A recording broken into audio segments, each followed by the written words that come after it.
that type of witchcraft is more prevalent and more practiced in relationships than any other kind. Okay, there's more practice in relationships than any other practice of witchcraft. Okay, again, you got many facets of practices of witchcraft, but that one there is very, very prevalent and very, very, very real. All right, so it simply comes down to this. When you think about the witchcraft of manipulation, intimidation, and domination, it comes down to this: control.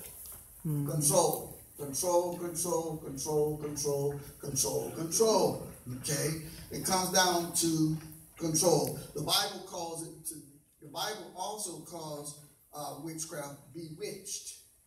Okay? The Bible calls it over in Galatians, I think chapter 2, he says, who has bewitched you. So it's not just something I'm saying, it's Bible. It comes out of the Word of God, the Bible that we love to read and learn from. Okay? So, I asked myself, why do some people have this insatiable need to control other people? Why? Because that's where manipulation, that's the root of manipulation, that's the root of witchcraft, control. Control of other people. Why? Why do people want to control other people? And probably before we're finished, we'll have an answer to that. Okay? But it's about control, control, control. I call these kind of people witchcrafters. Witchcrafters. Now, keep in mind that they're not flying around on a broom and stuff like that with the long nose, the comb hat. No. We're talking about just ordinary people who have picked up the spirit of manipulation and has brought it into relationships and are using it to control the other person or persons. They picked up that spirit, and we're going to look at today, how did they get that spirit? Where did it come from? Because everything has a genesis. Everything has an origin. And so where did it come from? How did that spirit get in them? And we're going to talk about that today. I'm going to try to give you some information on that today. All right? So we're not talking about witches, because a person who operates under the spirit of manipulation, witchcraft, they're not a witch. They're not necessarily a witch.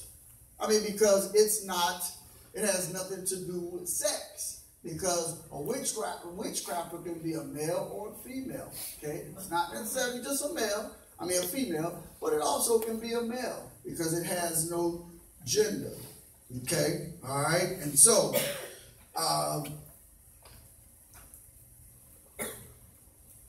manipulation, intimidation, or domination to control another person for their, watch this, own selfish reasons. Own selfish reasons. Now, we're going to go back into Genesis chapter 3. But as I was thinking about it yesterday, meditating on chapter 3, man, I could teach a whole school on Genesis chapter 3 concerning relationship between a man and his wife. I could just teach a whole, 7 weeks, 8 weeks, 20 weeks on just Genesis, really, chapter number 3. So let's go back there, because that's the foundation of our teaching anyway. So let's look at Genesis chapter number 3 and just go over some things here in Genesis chapter number 3. Because this is the origin of witchcraft. This is the first instance of witchcraft in the Bible. A lot of times people thought it started with Jezebel and Ahab. But the reality is, this is the first instance of witchcraft in the Bible. And I dare to say this is the first instance of seeing actually Jezebel and Ahab in the Bible. Eve being Jezebel, Adam being Ahab in the Bible. Okay, so it's real. It's real. Listen, everything that is against God or ungodly, you'll find it in Genesis, especially in the first, I would say the first 10, maybe, first 10 chapters of the Bible.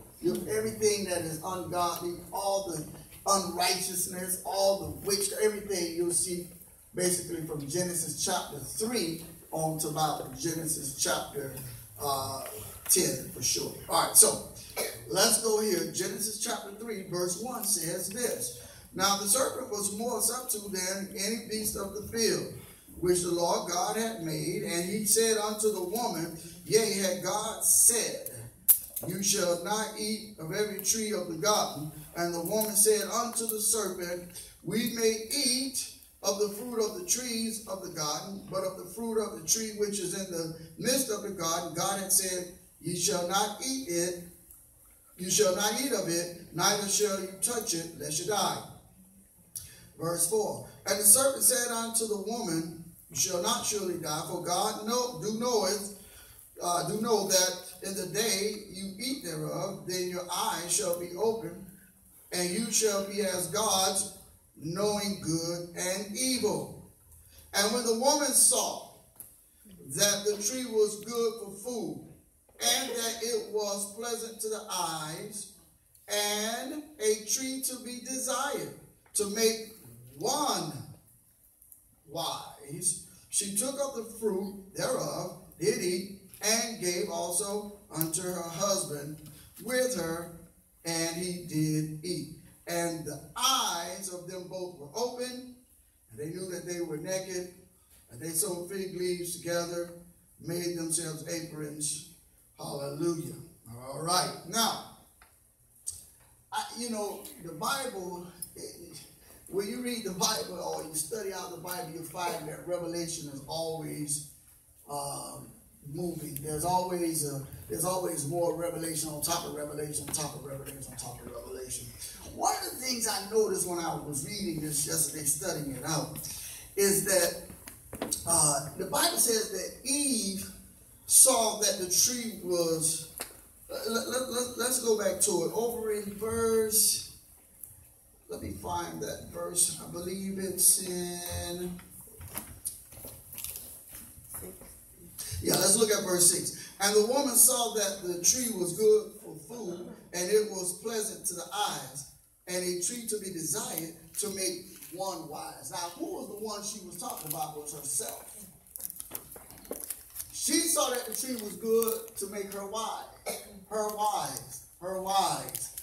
So I was looking at that. It wasn't even so much about her husband, really. It was about what she wanted.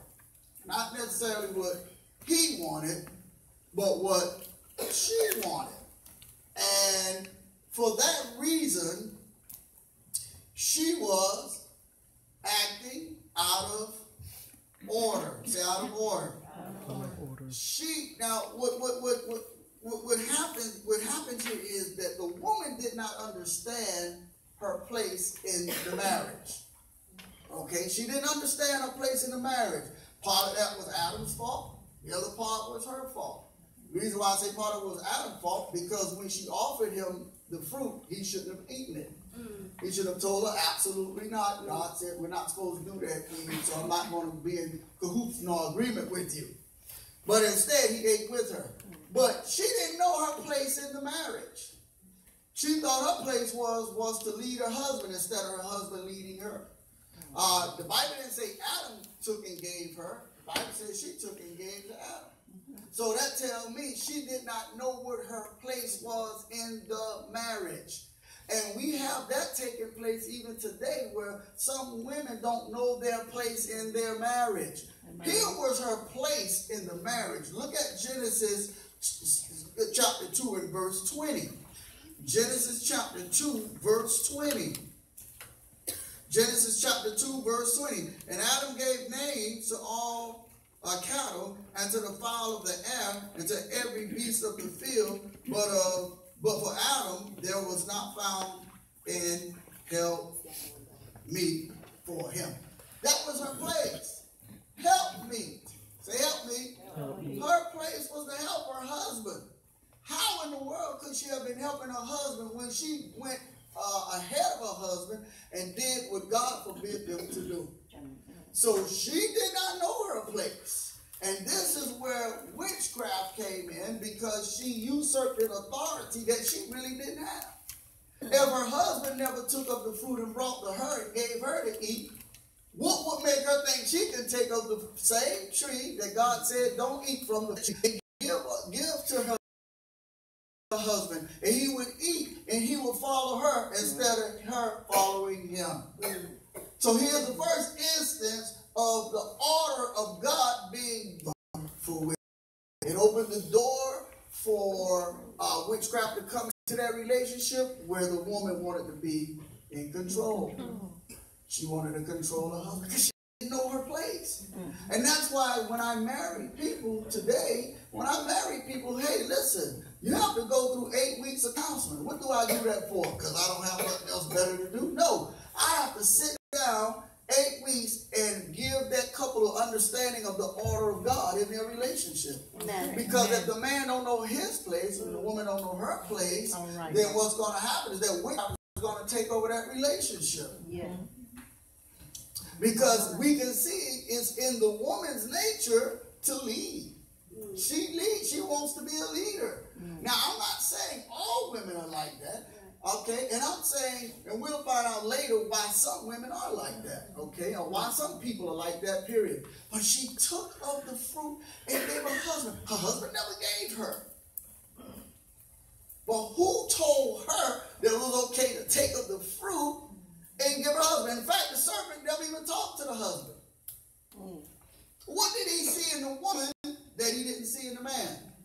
That he went to a woman. He saw that this woman wanted to be the leader of the marriage. She wanted to be the leader of the relationship. She wanted to be in control. And so what he did was he just brought out in her what was in her. She wanted to be in control. And that wasn't the order of God. Her job was to help her husband. And so, without getting too deep into that, women have to be their husbands' helpmeet. They can't lead their husbands. They have to follow their husband's lead when their husband is walking with God. You have to follow the lead of the husband and understand that God put the husband, he made the husband the head of the wife and not the wife the head of the husband. Eve tried to change that perspective. She tried to change that order and say no. So now here's where Jezebel and all the rest of this spirit of manipulation came from. Right here in this one instance. This one instance where she took and gave her husband and he ate. And so that's why men, again, we have to teach our wives the right way. Now, I know some women may not be teachable, but we have to do our best to teach our wives, the order of God. Why? Because if not, witchcraft will take over that relationship again. It seems to me that by nature, women sometimes want to be in a leadership position that they don't belong in. Okay? Not all. Please understand what I'm saying. I say some, and we'll take a look at who some are in a minute.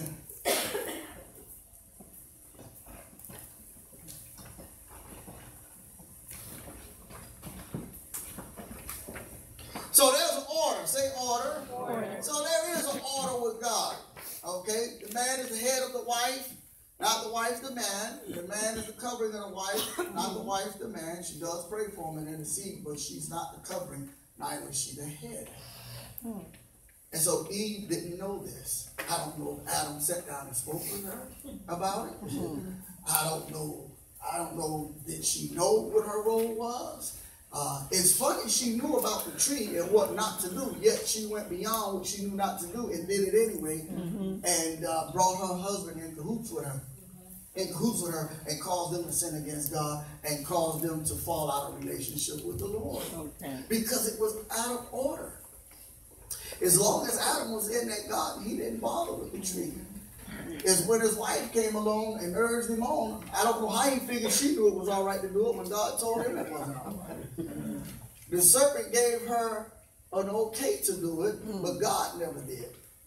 Okay, and so it broke the order of God, and it opened the door for witchcraft, manipulation, intimidation, domination, control, and that sort of thing. Now,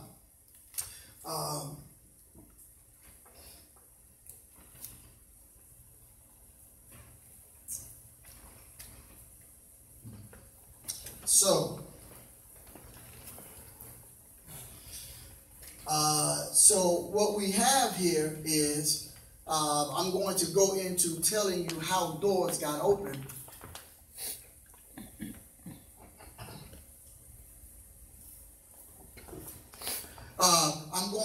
I'm going to talk about how does that door get open to a person operating under manipulation, witchcraft, okay? Because again, it's prevalent in our society.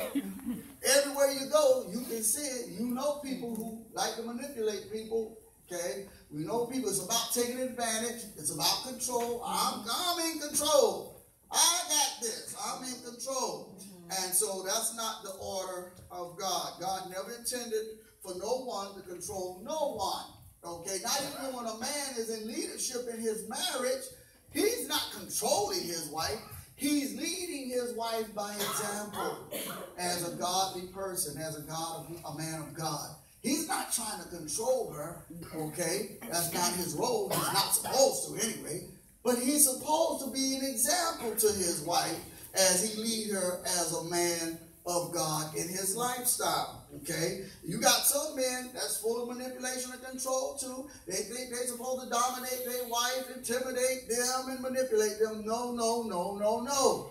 Again, it's witchcraft, okay? It's not about dominating. It's not about intimidating. It's not about manipulation. It's about leading, showing an example to your spouse from a man's point of view, showing an example how the life of God is supposed to be lived. Adam didn't do that. He failed to do that, and it opened up the door for Jezebel. Had he rebuked his wife and shut her down from trying to offer him that fruit, amen, he wouldn't have been liable for the catastrophic things that have taken place on this earth because of their disobedience and him complying and coming in agreement with his wife. He just said no. That's why I say a lot of times when things are happening in a relationship that's not right, and I see you trying to control, or I see you trying to manipulate me, I'm going to nip it in the bud. You'll get mad with me, but we'll be all right a couple of days later. If you really love me, we'll be all right. Now, if you don't love me, that's another story. But if you love me, you'll be all right. I'm going to nip it in the bud so that we can keep witchcraft out of our relationship. Because there's no place for God and witchcraft in a relationship. All right. Either God is in it and witchcraft isn't, or witchcraft is in the relationship and God isn't. Okay? So both can't abide in a relationship. Right. It's either going to be God, hallelujah, Holy Spirit, Jesus, or it's going to be witchcraft. A three-stranded cord is not easily broken. The man, Jesus, and his wife. That's the threefold cord. Not the man, witchcraft, and his wife. Make sense? Amen. Yes,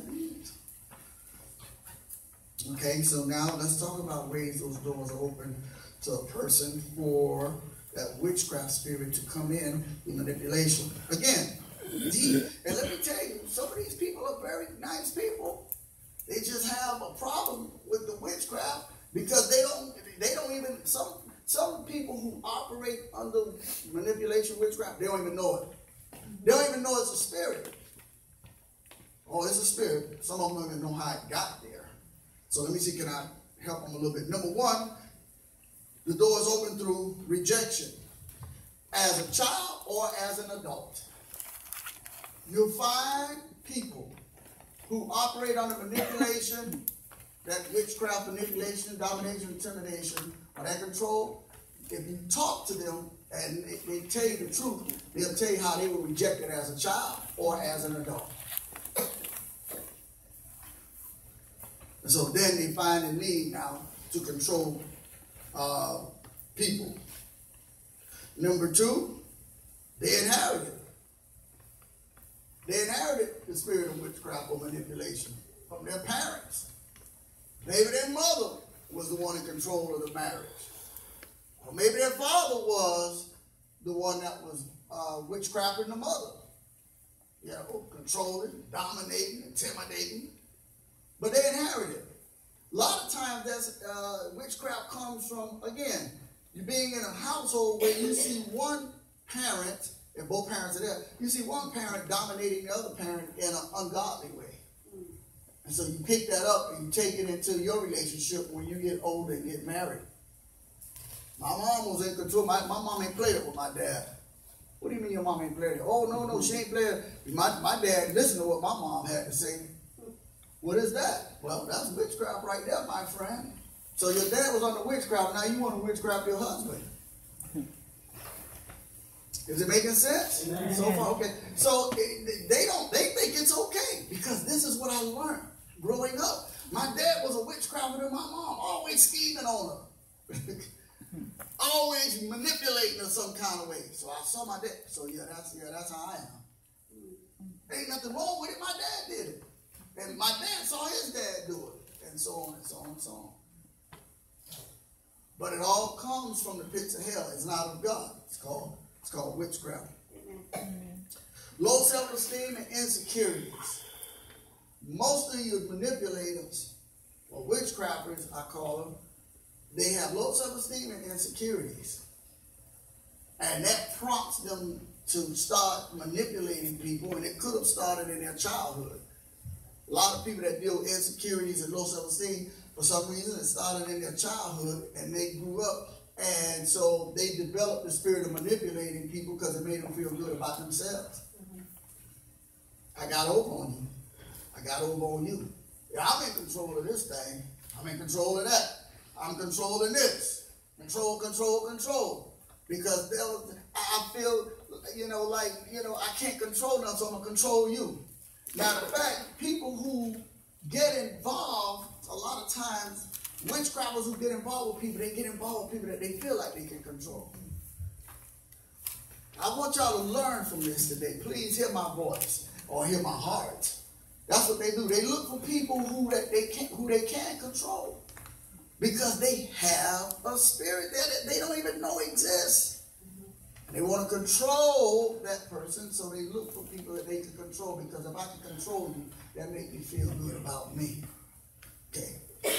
So these are people with insecurities and low self-esteem that they have to admit that they have them, ask God to help them with them, and get the deliverance and move on. Number 3, this is a classic example.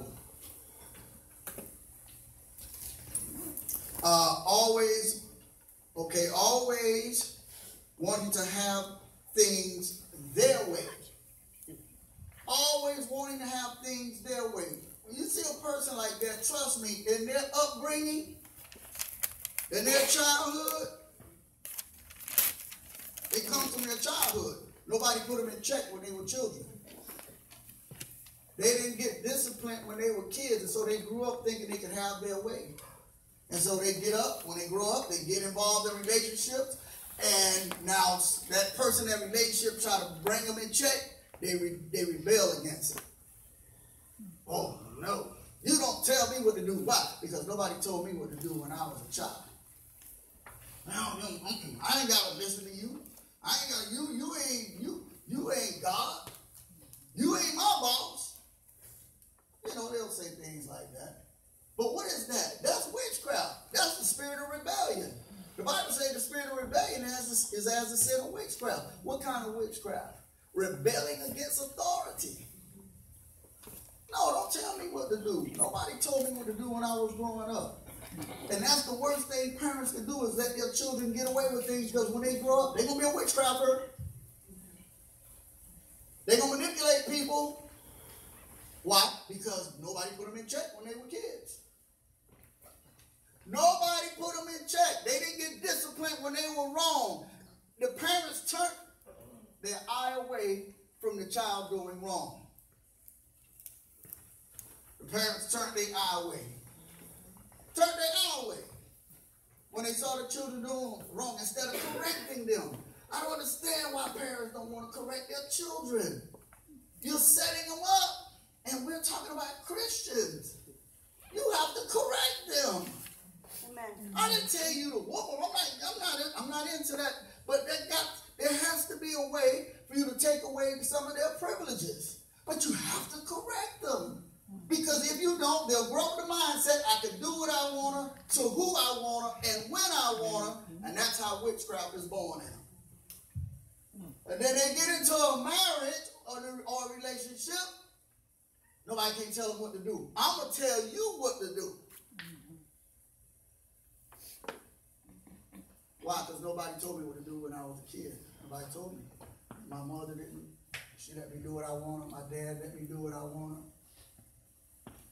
And you know what's happening? If you look back at those parents, a lot of times too, those parents didn't tell their children what to do. And so it's just a cycle that goes on and on and on. And it has to be broken because it's a cycle of witchcraft that just goes on and on and on. But it has to be broken because witchcraft will ultimately destroy a relationship. It's never designed to keep one together. It will eventually destroy a relationship. Because manipulating someone too many times is funny because some people know when they're being manipulated and others don't. Sometimes I know that I'm being manipulated, but for the sake of argument, I won't say nothing to you. But then there's going to come a time when I'm going to blow off like a train horn. I done had enough of it now. Say amen. Amen. So, what happens is I got to nip it in the bud. You know, nicely. I'm not talking about, come on now. You better know. You know that ain't right.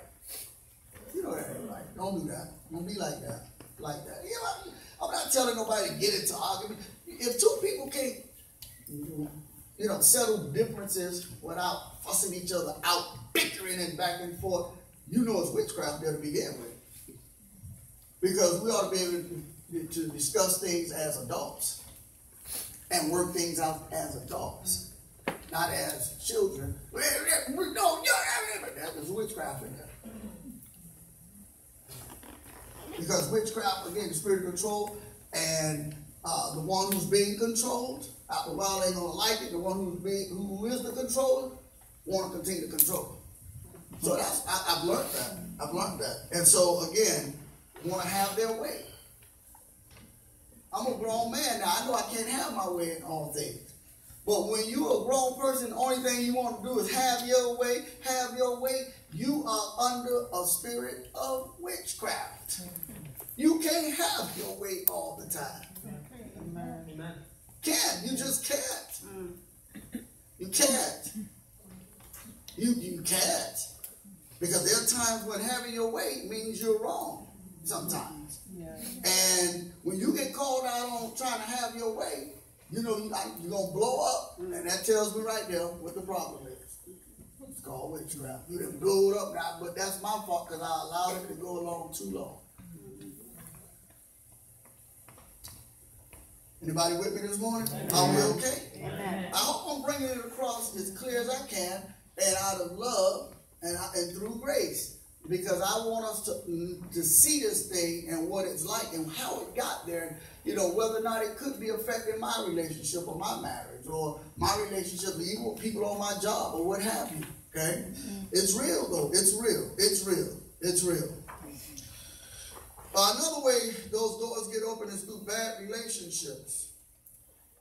Bad breakups. When a person have bad breakups, a lot of times they become bitter. When they become bitter, the next relationship, I'm going to control it. I'm in control of this thing. No, not you. I'm going to control it. So a lot of times when people have bad breakup, that's what ends up happening. They end up becoming very bitter. Bitter. Very angry. And then that carries over into a relationship where now I'm going to be in control. Not them. Me. And so now what then happened, they open themselves up to the spirit of witchcraft. They become a witchcrafter.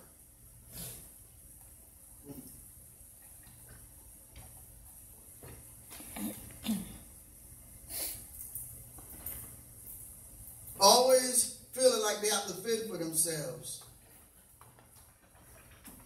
See, when I feel like I got to fend for me, I'm going to manipulate everybody I can because I got to fend for me. Nobody ain't fending for me, looking after me. So, hey, I got to do what I got to do. If it means Manipulating people, hey, no problem, I'll do that. So you have people who always feel like they have to fend for themselves. When they feel like they got to fend for themselves, they're opening themselves up to a door. They're opening themselves up to a place for a witchcraft spirit of manipulation to come in. If I got to fend for me, I'm gonna manipulate everybody that I can till I get what I want. Because ain't nobody looking out for me. Fend for myself. I get it one way or the other. I'm going to get it. I'm going to get what I need, get what I want. Take note of these things, church. Don't just sit there. Just hear it. Take note.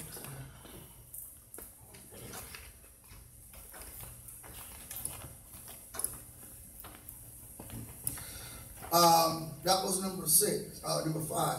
Number 6 is pridefulness. Pridefulness means I'm better than you. I'm smarter than you. I know more than you. Okay? So you'll find most witchcrafters are people who, full of pride, they think they're better, they think they're smarter, they think they know more. Find that in people who deal with witchcraft. They're very prideful people. Sometimes they don't even know they're prideful, but they are prideful. I know more than you. I'm smarter than you. Okay? I'm better than you at everything. And so that's a spirit of pride, which also leads to a spirit of manipulation. Control. The reason I can control you because I'm better than you. The reason I can control you is because I know more. The reason why I can control you is because I'm smarter than you. You're not smarter than me. I'm smarter than you.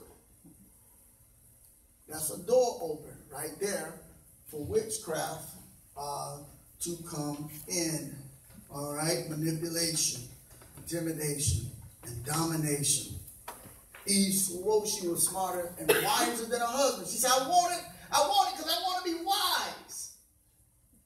But who you want to be wiser than? There's nobody on earth but you and Adam. Well, I want to be wiser than him. Give me that fruit. And so, bam, she ate the fruit. Yeah, I'm wiser than you. Now, here, take some. Show you how wise I am. Gave him some and he ate it. She tricked him. She manipulated him. Because she thought she was smarter than him. It made Adam look so bad. But, every time I read this, sometimes you cringe.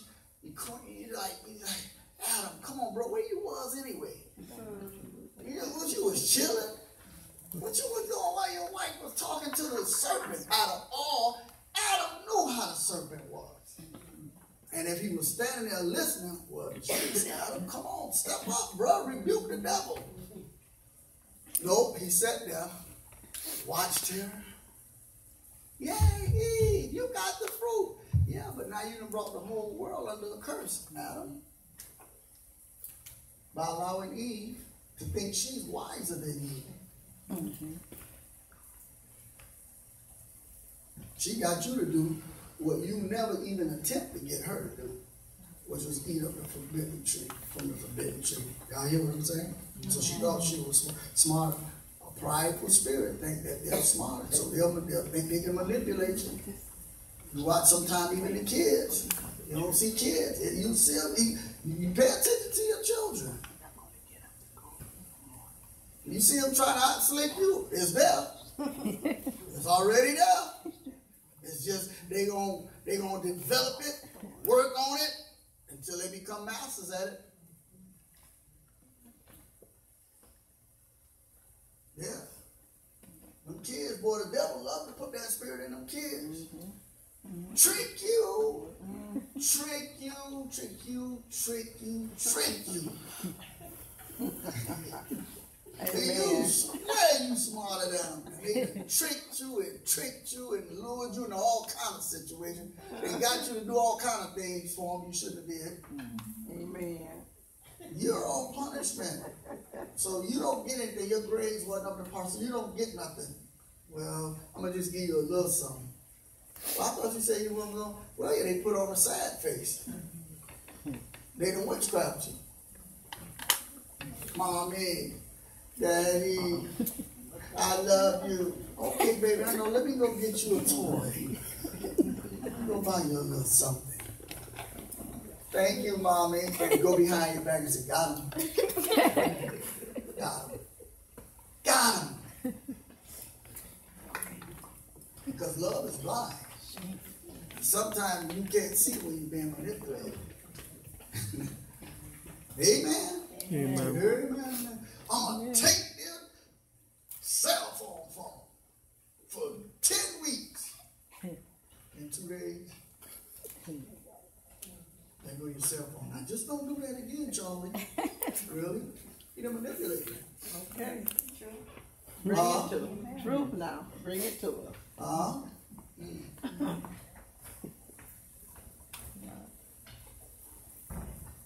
Mom, I need this. Dad, I need this. Your kids. Mom, I need this. Dad, I need this. I need this. I need the other. I need the other. Yeah, I need this. I need that. Yeah, but I got to pay the bills. Yeah, but I need this. I need this. I need this. Mom, I need. Dad, I need. Okay. The lights go out because you took the money that you're supposed to pay the bills with and brought them what they didn't need, that they manipulated you into saying that they need. Hello? Hello? Amen.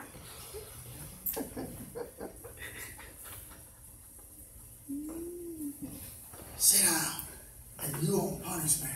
If I don't tear yourself up, you better not go back and do that again. You done told them that from the time they were 2, and now they up around 12. You've been talking about tearing their behind up. They ain't never got told. That's why they keep manipulating. I'm not telling you to do it, but they know you ain't gonna do nothing. They know you ain't gonna do nothing. Manipulation. They'll come hug you up. That's enough for you. Okay. Instead of saying, go sit down. Thank you for the hug, but you're still on punishment. You're still in time out. Thank you for loving me. Thank you for giving me a hug, but go sit down. Say amen, y'all. Amen. There's the truth in your heart. I didn't see, listen, man, I didn't see this thing for too many years, man. I've seen it, man. I sit there like, oh, this stuff is amazing, how that manipulation and stuff works.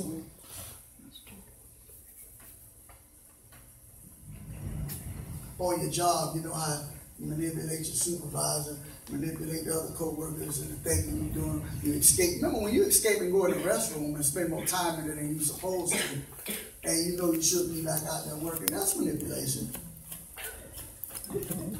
You're trying to bleed the clock. It don't take you 30 minutes.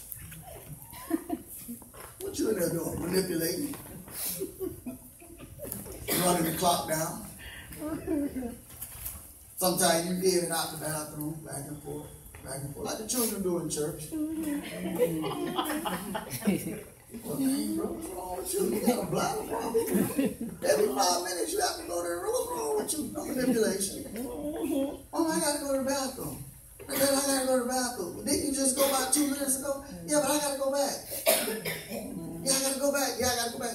They've been going to the bathroom 10 times in church and they ain't heard no word. And they don't want to hear it. So what they do, they manipulate saying they got to use the restroom. All right now. Look at them smiling. I know I'm telling the truth, see? I done bust you up. Y'all don't like that, huh? Man, he telling all this. Good. I tell you what, before we leave home, here's what we're going to do, Charlie. Betsy, here's what we're going to do. You're going to use that restroom. There you go. And when we get in church, you're going to sit down and you ain't using the bathroom again until we go home. Amen. The church service over at least. They usually use the restroom. Because Pastor Mark's going with it, but he's constrained by time. He knows that he don't have 3 or 4 hours. So it's just for 2 hours, you're going to sit right here and listen. And you're not going to be back and forth to the restroom because you're not even using the restroom. Amen. Amen. You're using me to get to the restroom, but you're not using the restroom. It's called eating. Been around it. So yeah, they're prideful. They think they're better, think they're smarter. So they'll try. Fear of being controlled. That's how that door is open also. I don't want to be controlled, so I'm going to be the one that controls the outcome of everything. I don't want to be controlled. So what I'm going to do, I'm going to be the controller. The fear of being controlled, losing control. So what I do is, I do the controlling. But what is control? Witchcraft. Especially when you're in control, controlling other people's lives. Especially when you're trying to control people. That's witchcraft. That's manipulation. So I'm going to control you because I'm afraid of being controlled. I don't like the idea of it. So what I'm going to do, I'm going to have to be the one that do the controlling. Could be the husband, could be the wife. It can go either way. But I'm going to be the one to control. I can tell you that much because I'm afraid of being controlled. Well, in a relationship, no one's in control. A relationship should be 50-50. Is that right? With the man leading by example, a godly life, a man of God. But it shouldn't be that the man is controlling the woman or the woman controlling the man. No, we ain't here to control each other, man. We're here to enjoy each other. We're here to grow together, learn together, serve God together, raise our family and children together, pay our bills together, grow old together. Not you leading me around. Sometimes you be at the mall, you see Gramps park way back there. Charlie, come over here, Charlie. I'm coming, Mama. Get him, get Charlie, come on. Talking to her husband now. What's wrong with you back there? I'm trying. I be wanting to say, come on, Charlie, let me help you catch up with Mom. Because it don't look good with you back there like that and she yelling at you like that. Mom wants to be in control. I can tell you, Mom been in control of this marriage. They about 90 years old, but she been in control from day one. You could tell. Listen to how she talked to him.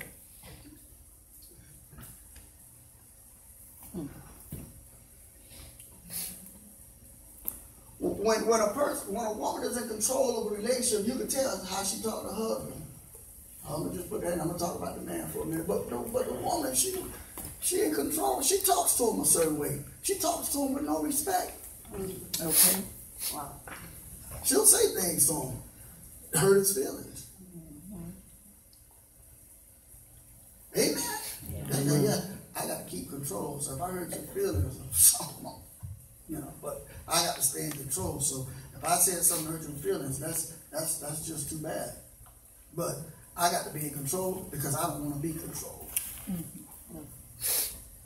So her answers to him, and sometimes when she talks to him, is very much disrespectful. How in the world can I be in a marriage where my wife is disrespecting me with her mouth? And then I'm going to tell her that I love her? And she going to tell me that she loves me? No, back up. This ain't no love here. No, something else is wrong. Because if you love me, you wouldn't talk to me that way. Hey? Amen. Amen. Amen. Hey, yeah, what? Say what? What you say? Yeah, you wouldn't talk to me like that. I'm not going to talk to you like that. You wouldn't talk to me that way. It's mutual respect. But when I'm in control, I feel like I can talk to you any kind of way. When the slave masters were in control of the slaves, they talked to the slaves any kind of way. Okay. Because they were in what? Control. Slavery is no more than witchcraft. Because you bring a person under bondage to your control. And black people have been witchcraft for years, and they're still trying to witchcraft black people in this country through control. Make sense to you? Amen. Amen. Yes, it does. So when I work on the job with certain people, like I said, I won't let my supervisors talk to me any kind of way. You're just not going to do it, sir. I'm just not going to let you do it. No, I don't have no bad intentions or nothing. You're not going to do it. Why? Because I'm a human being. We both working for the same company. You just work in a higher position than me, but you're not going to talk to me any kind of way. You're going to ask me to do something that you want done because I'm an adult and you are an adult. Okay? We're all adults here, right? So I'm not going to have you talking to me any kind of way. Okay. because you feel like you're in a place of authority, then you don't control and witchcraft me. It ain't gonna work for me. It never has and it never will. Amen. Amen. That's why I didn't understand when I first got saved, and Prophet Lloyd, the prophet of all prophets. When he used to go off on that, be like, hey, bro, you don't know me like that. I got some lyrics that'll come out this thing, some foul stuff I'll say to you, man. You don't know me like that.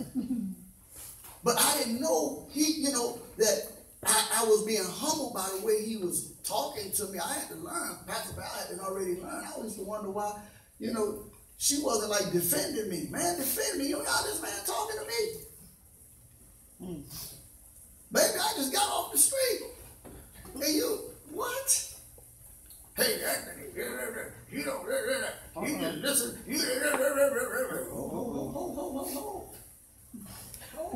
I remember I went in his office one day. I told you guys the story. I went there to preach, sitting in the man's office. He came in. Hey, Anthony, you have no business sitting. This is my spiritual father now.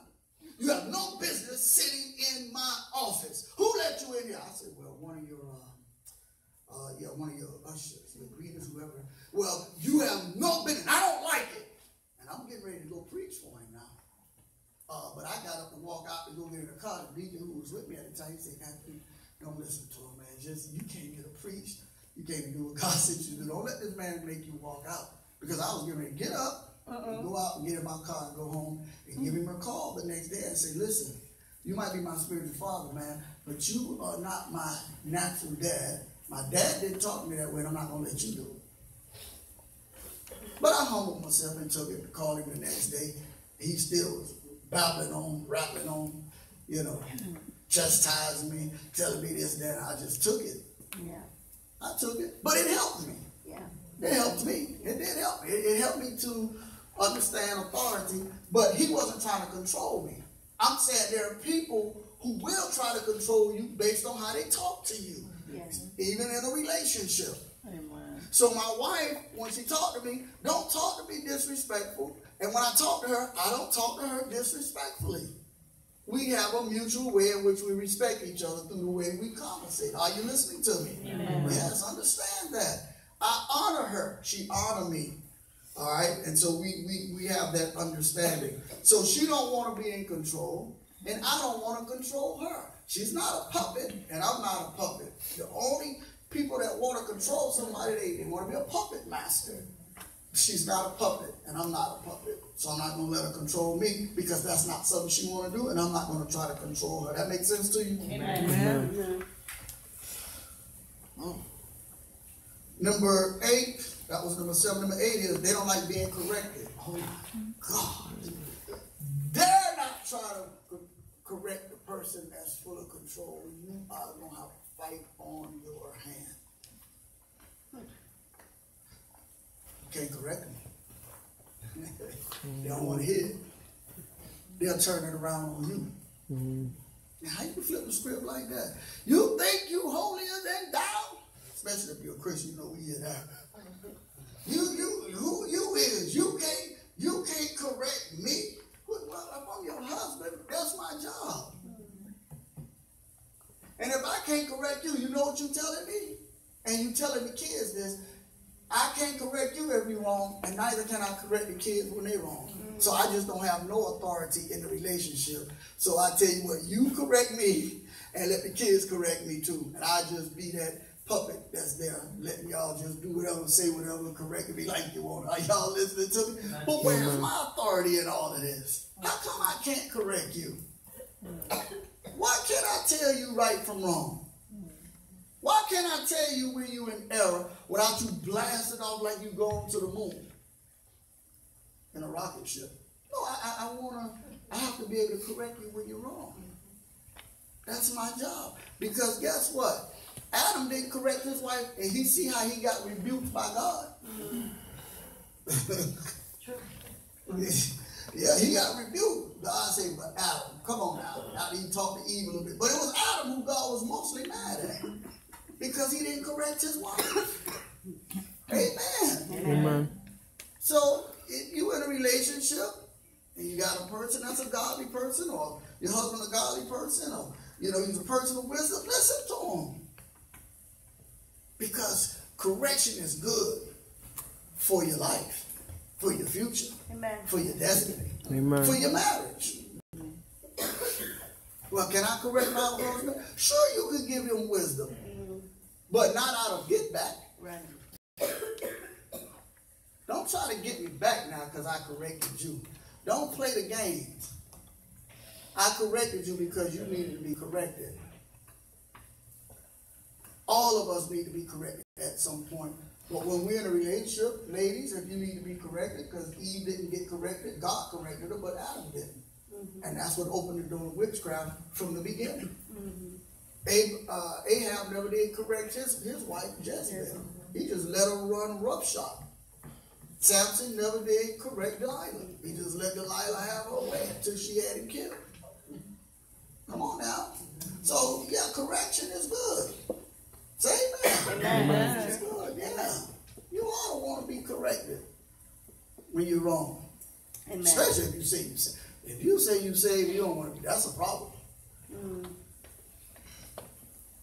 I done had it from both ends. Prophet Jonah and Prophet Lord. And none of them were easy. And I needed both of those men in my life to correct me. I needed it. You need somebody to correct you. You know what? By nature, people want to hang out with people who won't correct them. When I see you want to hang out with people who will just let you do what you want to do, I know what type of spirit you have. No, I don't want to hang out with people who are going to just let me have my way. Because when my life get all messed up, they're going to be the ones that was in agreement with me when I was messing my life up, and they saw it and they correct me. But I wanted to hang around them. I wanted to be around them because they're not going to correct me. Man, you need a corrector. Amen. Amen. Okay, now. Huh? Amen. We run from people who want to correct us, Yeah. and run to people who won't correct us. Yeah. And I say I have the Spirit of God in me. No, I want to be corrected. Amen. I want to be corrected when I'm wrong. I want to be, because I got used to it. When Prophet looked like he was correcting me every week. I was there with Pastor John, looked like he was correcting me all the days. He was correcting me. Mother Bryant, then she came on the scene. Like, man, y'all ain't gonna give a brother a break. I'm trying. What y'all? Mother Bryant used to make me feel funny when we used to go to the church where Pastor Calvin was our pastors for a short while, him and Pastor Renee. I had just got saved. I don't know nothing about the things of God. You know, I don't even know how to really praise, coordination with your hand and feet. I don't know, I'm just like, I'm just doing something with everybody. I'm looking at everybody else. Now, I'm down here. She way down in the front row with the other pastors. And way down. And she looking so often, she looked down at me. I be like, what? Lady, why you keep looking at me? Everybody in line. So, you can tell that she sticks her head out. Like, what? I used to tell her, why she look at me like that? I'm trying. I'm okay. I'm delivered. I'm all right. But you need correction. Did you used to do that? Yes. I used to be like, wow. This lady ain't gonna give me a break. She ride me in church. Pastor John would ride me when I was at his church. Prophet Lloyd ride me. Man, by the time I got to Bishop Isaiah, yes, finally. Oh, you're a man of God. I mean, they all told me that. Like, yeah, you're a man of God. Yeah, you hear from God. Yeah, I love being in your company. Matter of fact, when you come in, I be wanting to talk to you about the things that's troubling me. I was like, really? Me? You ain't here to correct me like the rest of these guys? God said, no, you done had enough now. All right. But you need correction. And I'm saying to you, in your relationship, don't get upset when you're being corrected, ladies. Amen? Amen. All right. All right, number 9, love playing mind games. A manipulator can play mind games, play with your head. And they can play dumb. Act like they don't know what the deal is. They know what the deal is. They can act dumb. Oh, I didn't know. Yes, you did. Yeah. They play a mind game. They like to play mind games. Why? Because it's about controlling your mind. A manipulator wants to control your mind, your thoughts. If I control your thoughts, then I can control your actions. Amen. Amen. A lot of, you got people in these abusive relationships, physical abuse relationships, some of them say they stand them because I love them, but you, baby.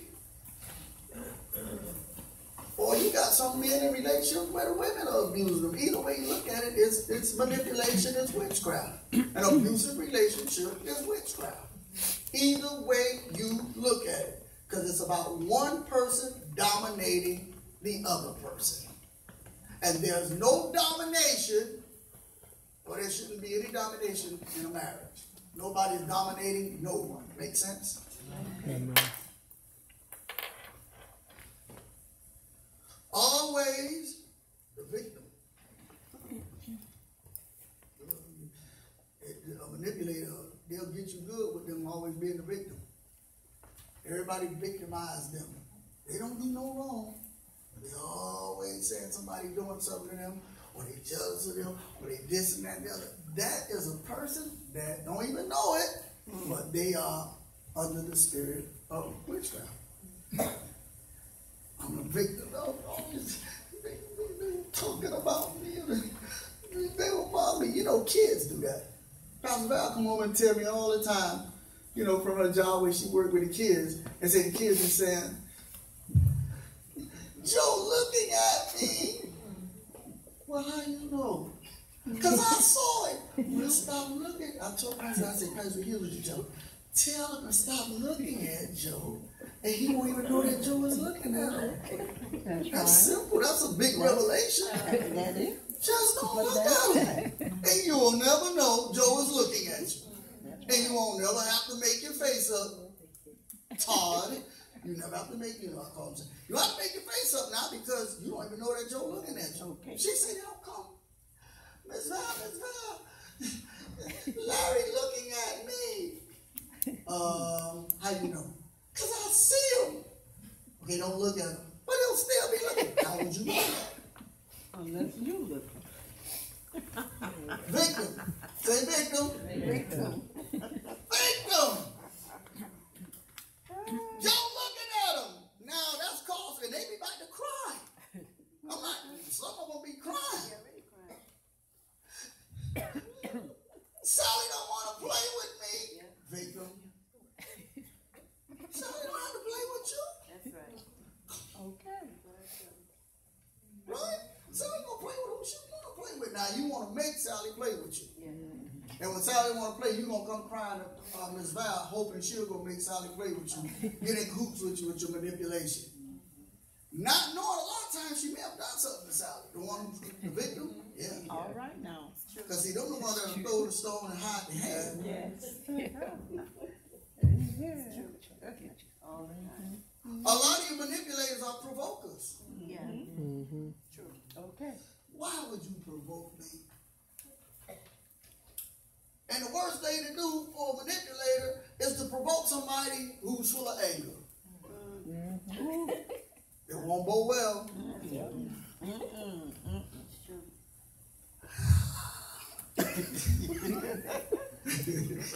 Growth, pain.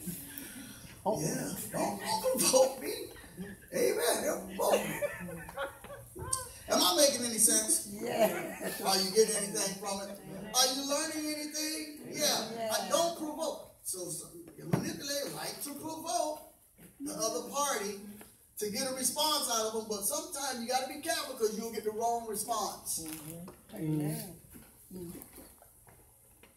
Amen.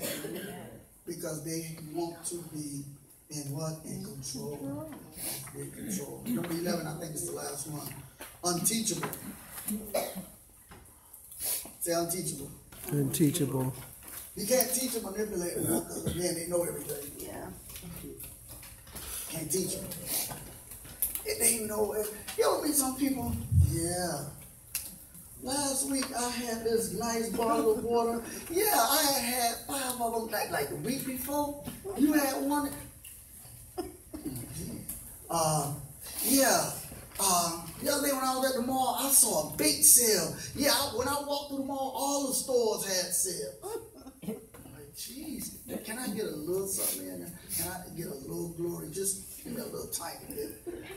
Can I just tell my story a little bit without you saying? Amen.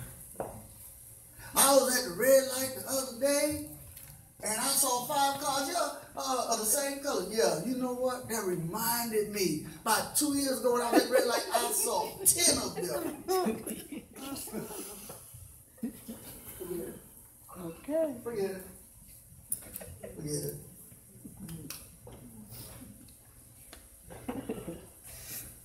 Yeah, I took this test, and I studied for it, and you getting ready to go take the test. Yeah, you don't have to tell me the answers. I already know them. You ever took the test? No, but I already know the answers.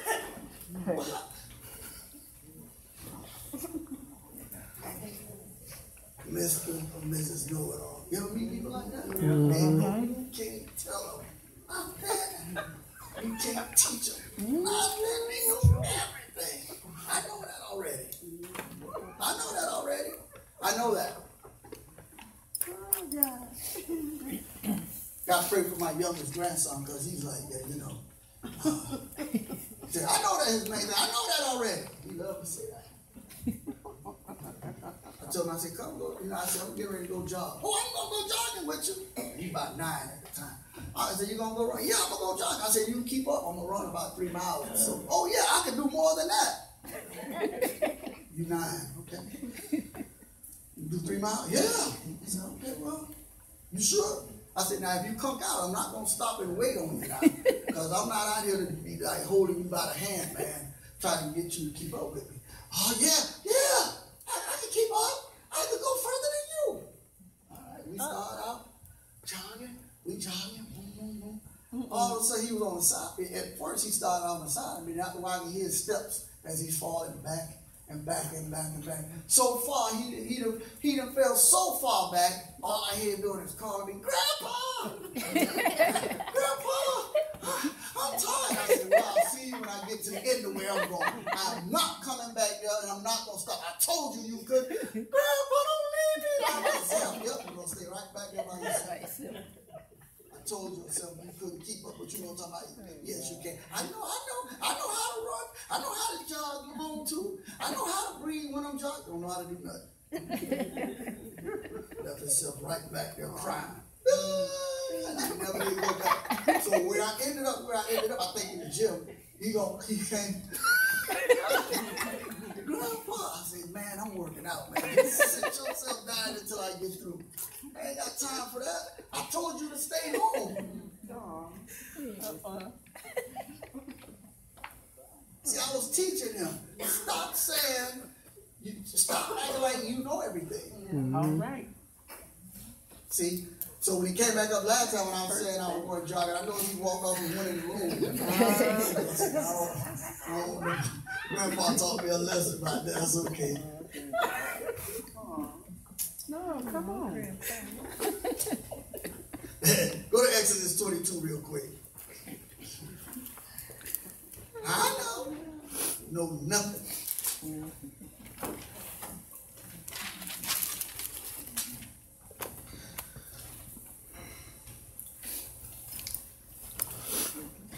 Okay, Exodus 22, you there? Say I'm there. Okay, Exodus 22 verse 18 says this, thou shalt not suffer, or what? That way I know if you're there or not. Thou shalt not suffer a what? To do what? Okay, so God was talking to the children of Israel back then as he was doing work in the children of Israel. He brought them out of Egypt, brought them into the land of Canaan. In the land of Canaan, they was practicing all type of witchcraft and magical arts. They were. And so God was telling them, don't let a witch live in the land. Better yet, don't let her live among don't let them live among you all, his people. God separated his people, sanctified his people. He wanted his people to be sanctified to him.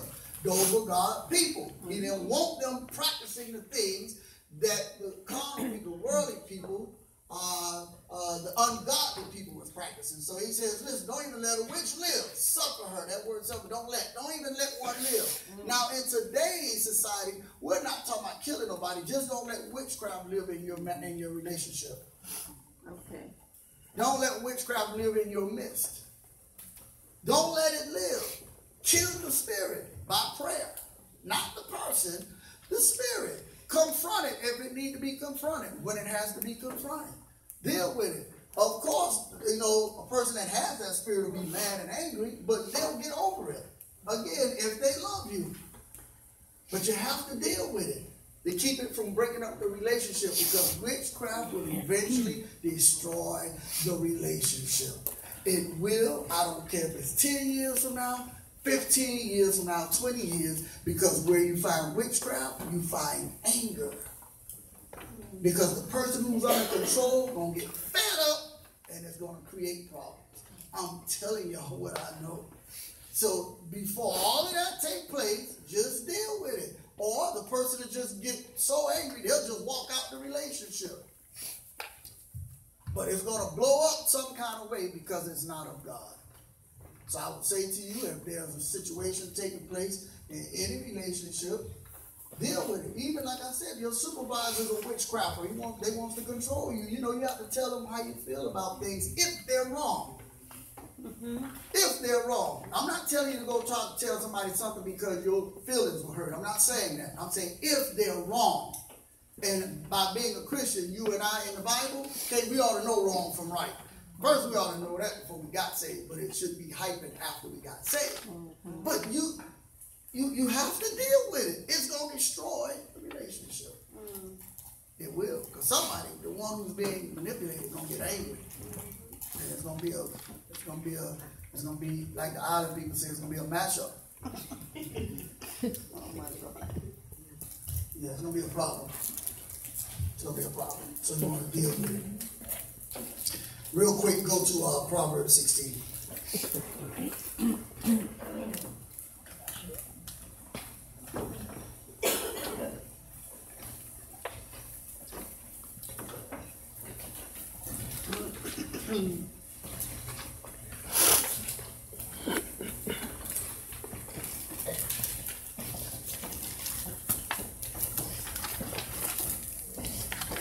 You know, I think about Pastor Val and I, 40 years we've been together. We went through the fire, through the water, and I thank God that we're still together. You know why? Number one, we respect each other. Amen.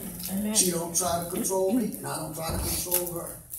The children might try to get her. No, I'm just playing. But I'm just playing. The kids, they don't do that. Not Pastor V. Not even the store clerk's gonna control her at that register with them coupons. Y'all know it. It's $20.50. Pastor be like, no, that's not right. It's $18.20. Ma'am, the register say, yeah, but I'm telling you what I'm saying right here. You know, according to my calculation, go get the manager. She'll tell me, go get the manager. Go get your boss. Let me just get this thing straight out. And before you know it, they'll be saying, yeah, you know what, you were right. I know it. This is what I do. I'm a coupon. I got these figures.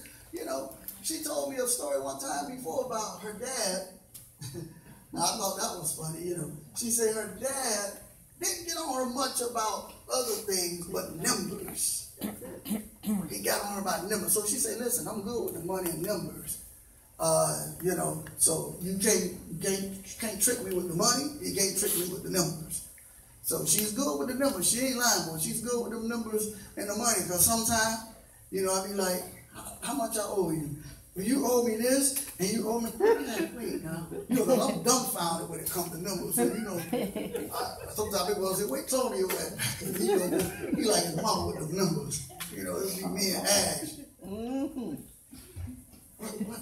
Oh, you said, oh, and I don't remember. Yeah. How many of them washing powders? I had 30 washing powders in there. One gone. Well, she'll be getting me. She'll be manipulating me out my money, man. If she wasn't the type of person, like a good-hearted person, she'll be getting me. Because I'm telling you with numbers, I'm just lost when it comes to numbers. 2 plus 2. Stop it. 1, Stop 2, 3, 4. Yay. Don't listen. Don't find me in that Bible, though. I know them numbers.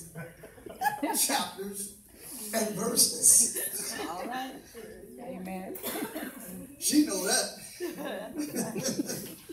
Yeah. So it offsets. She good with the numbers, I'm good with the word. And we good. Say we good. Yeah. All right, chapter 16 real quick, verse 19. It says, better it is to be in what? Humble spirit with lowly. Now that's how the person who has a witchcraft spirit, that's how you get your deliverance, through being humble. Humble yourself. Become lowly in spirit. Because the opposite of pride is humble. The opposite of, arrogance, the big head, whatever you want to call it, humbleness. And so God wants us to develop what kind of spirit? Humble spirit. Because if I'm humble, guess what? I could be corrected. I could be taught. I could be submissive. Amen. Yeah, all those things can happen if I'm humble. And again, I harken back to when I first got saved. I needed proper learning because I was not humble. And I needed those men to humble me. And they humbled me real good. But I needed it. Amen? Amen. I needed it. They humbled me.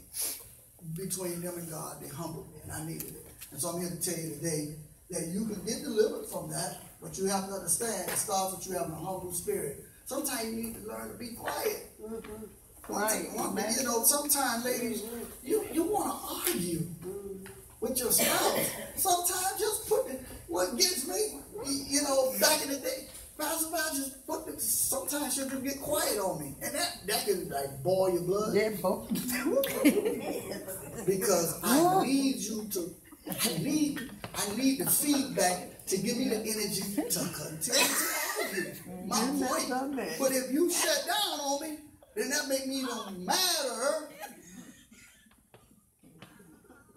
Because I don't have nobody to argue with. Why? So I need her to argue. I need her to argue. Fuss!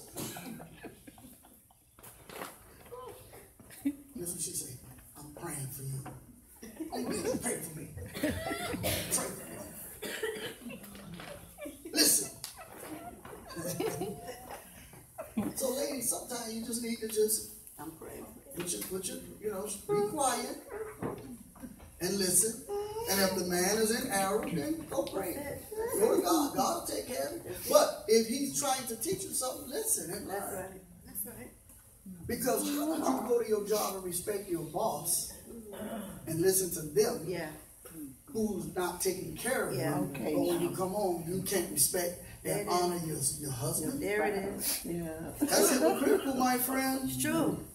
Because when your boss say, do this, do that, do that, do that, you act all like you so nice. Yes, okay. sir. Yes, sir. Okay, yes, ma'am. You do? Yes, sir. But your hair raised at home with your husband.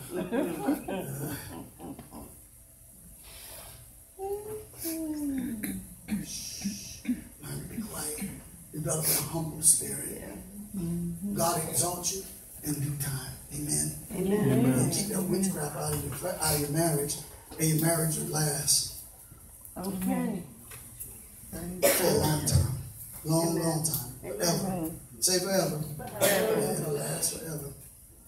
But you got to be quiet. And not think that you have to be confrontational, or you got to defend yourself when you're being corrected. Because all of us know when we're wrong. Amen? Amen. Hallelujah. Close your Bibles. Praise God. Hallelujah. Amen.